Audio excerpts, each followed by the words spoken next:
L'espai de l'oli és un espai nou a la fira.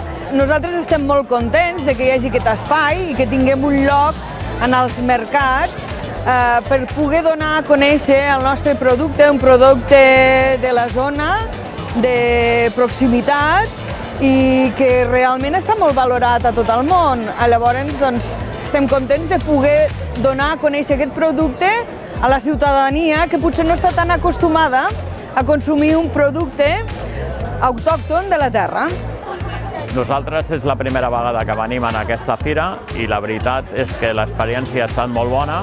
Jo sóc la tercera generació en el mercat del ninot, va començar la meva àvia, després els meus pares, ara jo, i jo tinc 2 fills que probablement també s'integraran en el negoci. Amb una fira com aquesta, l'ambient entre paradistes és molt bo. Es agafa molt bon rotllo encara que no ens coneixem. Segur que l'any que ve tornarem i faig una crida a tots els companys perquè val la pena i està molt, molt ben organitzada. Sí, doncs mira, no ho teníem molt clar perquè a Plaça Catalunya és un perfil o un target de gent molt similar al mercat de la Boqueria, per proximitat. Hi ha un públic una mica heterogeni, hi ha molta gent local, sí, hi ha una barreja curiosa, però bueno, la gent interessada en el nostre producte. Però tant dissabte com avui diumenge ha anat molt bé.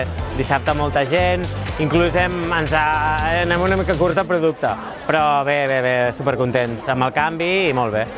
Mira, nosotros somos una cooperativa fundada desde el 2019. Se fundó a partir de la pandemia con el impulso de promover el café mexicano de especialidad.